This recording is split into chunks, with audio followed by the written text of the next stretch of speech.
وبهذه الكلمة بهذه المناسبة يوم السبت 22 محرم 1436 هجري الموافق ل 15 نوفمبر 2014 نقول كلمة على هذا الكتاب بالمناسبة. السادة الحضور كل باسمه وبمنصبه، الضيوف والحضور الأفاضل، يا من شرفتمونا بحضوركم ولبيتم دعوتنا بحضور هذه الندوة الفكرية. إن فرح الواحد منا بابنه أو تلميذه الناجح في امتحان ما وتكريمنا له وفرحنا به له وتشجيع له. ولقد دأبت المؤسسات التربوية والجهات الإدارية من بلدية ولجنة الحفلات على تكريم الطلبة المتفوقين في الامتحانات الرسمية، وهذا كله احتفاء وتشجيع على العلم وطلبه، بل النبوغ فيه أيضا.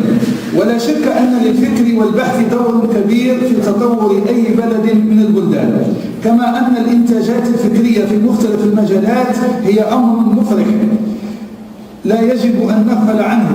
وندوتنا هذه التي هي ربما الأولى من نوعها، ربما لأول مرة على ما أتذكر في تاريخ سيدي عقبة أننا نكرم أحد المؤلفين الذي أصدر كتابا، فنتمنى إن شاء الله أن نسن سنة حسنة لقول النبي صلى الله عليه وسلم: من سن سنة حسنة فله أجرها وأجر من عمل بها إلى يوم القيامة.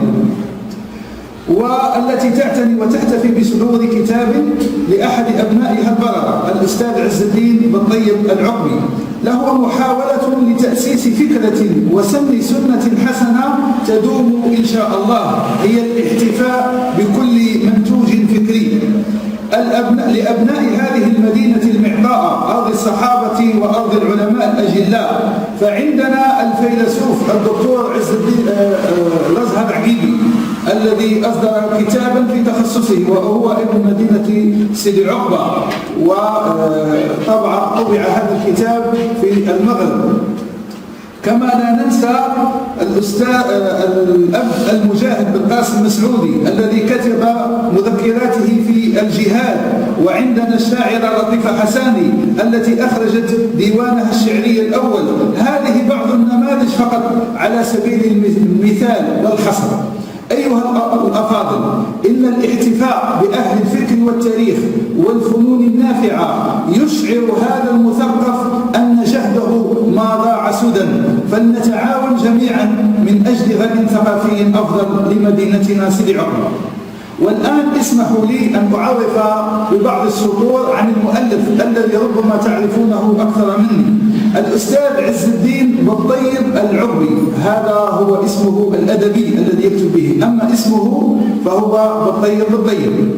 المولود يوم الاثنين 24 شوال 1380 هجري، الموافق اليوم 10 أبريل 1961 في بسكرة. درس الابتدائي في سيدي عقبة والمتوسطة في بسكرة، ثم في سيدي عقبة بمتوسطة إبراهيم بن طلع. ويذكر هو أن من بين أساتذته الشيخ صالح مسعودي وأبو قاسم فيلالي رحمهم الله، وكذلك الأستاذ طارق عوحو وعبد العزيز مهداوي وغيرهم.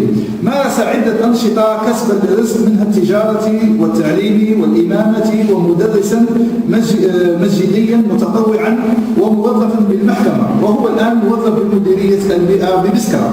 كما شارك في تسيير عدة جمعيات مسجدية وخيرية وثقافية، وهو الآن عضو بجمعية الوثلاني للتراث والسياحة، وعضو بالاتحاد الكتاب الجزائريين فرع ولاية بسكرة. لديه عدة بحوث ودراسات مخطوطة تنتظر الطبع حتى الآن.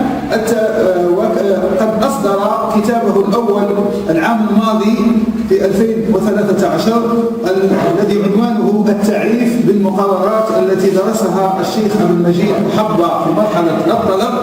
والآن نحتفي ونفرح بكتابه الثاني من أعلام منطقة بسكرة في القرون الثلاثة الهجرية الأولى.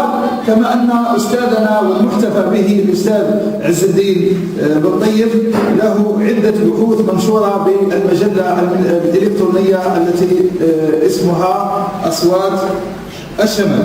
أيها الأفاضل، نشكر من خلالكم لجنة الحفلات وخاصة الأستاذ طنطراح حفناوي والأستاذ الأزهر جنيحي الذين عندما طرحنا عليهم الفكرة وقلنا لهم نريد أن نفرح ونحتفي بأستاذنا عز بن طيب فبادروا الفكرة وشجعوها، بارك الله فيهم. ونتمنى إن شاء الله أن ننتظر إنتاجات أخرى لأستاذنا عز الدين، وإن شاء الله ننتظر كذلك للأستاذ جلابي عمر، ننتظر إن شاء الله منه أن يصدر بعض بحوثه وكتبه. الآن